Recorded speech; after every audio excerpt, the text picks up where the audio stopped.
Assalamualaikum warahmatullahi wabarakatuh. Perkenalkan, nama saya Dani Firman, mahasiswa Universitas Teknologi Yogyakarta, program studi Teknik Perencanaan Wilayah dan Kota.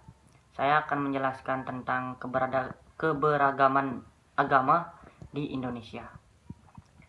Agama di Indonesia ini terdiri atas suatu keyakinan yang diyakini oleh masyarakat.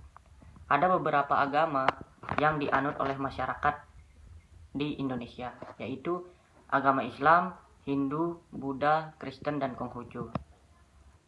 Agama-agama tersebut hidup di negara Indonesia ini dengan damai dan tentram, karena masyarakat Indonesia sudah tertanam jiwa toleransi yang besar.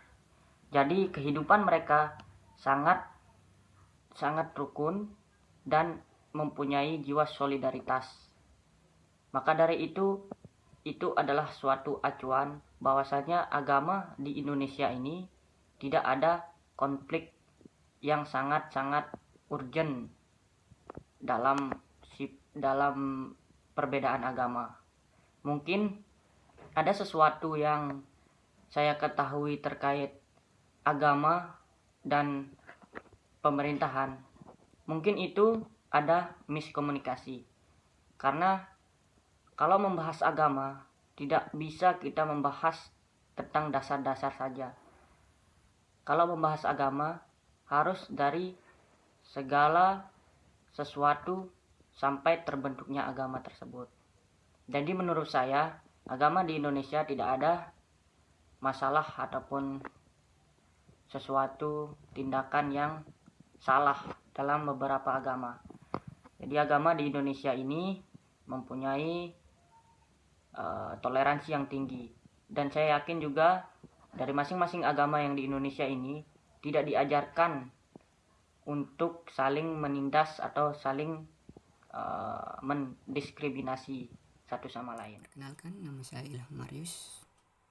Yang saya ketahui tentang toleransi di Indonesia. Kita sebagai warga negara Indonesia patut bersyukur karena di Indonesia terdiri dari berbagai macam suku, bahasa, budaya, agama, dan lain sebagainya.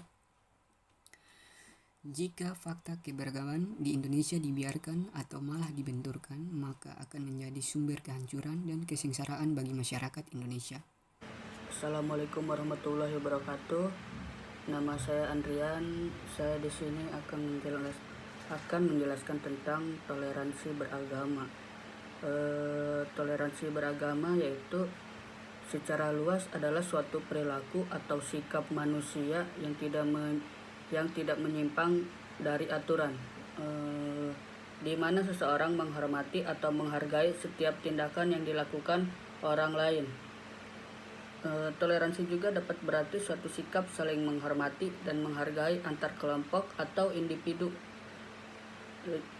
dalam artian perseorangan, baik itu dalam masyarakat ataupun dalam lingkup yang lain. Bagaimana situasi dan kondisi kerukunan antar umat beragama di Indonesia saat ini? Menurut saya masih banyak ya kasus-kasus intoleransi. Misalnya di media sosial, saya sering lihat juga di media sosial. Itu mungkin karena rendahnya sikap toleransi. Salah satunya masalah dalam komunikasi antar agama sekarang ini. Yang kedua mungkin faktor politik juga ya. Faktor ini terkadang menjadi faktor penting sebagai kendala dalam mencapai tujuan sebuah kerukunan antar umat beragama, khususnya di Indonesia. Assalamualaikum warahmatullahi wabarakatuh. Perkenalkan, nama saya Zakia Buamona. Definisi umum dari toleransi ini merupakan sikap menghargai, menghormati keberadaan agama lain. Tentunya setiap agama itu mereka memberikan kadar toleransi yang berbeda-beda. Akan tetapi kita tidak bisa menjadikan kadar toleransi ini sebagai pegangan untuk kita saling menghakimi antara umat beragama. Kita benar-benar harus yakin dan percaya bahwa perbedaan yang ada itu merupakan realitas sosial yang tidak bisa kita hindari. sehingga kita harus benar-benar menerima, menghargai, dan juga menghormati keberadaan agama lain dan hidup rukun. Kuncinya adalah toleransi. Nah, bagaimana dengan toleransi yang terjadi di Indonesia? Dalam kacamata saya, toleransi yang ada di Indonesia ini belum sepenuhnya baik, atau saya bisa memberikan nilai 50% praktek toleransi di Indonesia. Karena kita bisa berkaca dari konflik yang terjadi di Indonesia, yang sering terjadi di Indonesia, khususnya pada saat perayaan hari-hari besar suatu agama. Di situ pemerintah akan memberikan tingkat keamanan yang lebih intensif, mengerahkan aparat keamanan untuk berjaga-jaga di setiap tempat ibadah yang sedang merayakan hari besar mereka gitu. Dari sini kita bisa benar-benar mengukur seberapa jauh pemahaman masyarakat, seberapa jauh tingkat toleransi yang ada di Indonesia. Biasanya suatu negara itu mereka mempunyai agama mayoritas dan agama minoritas.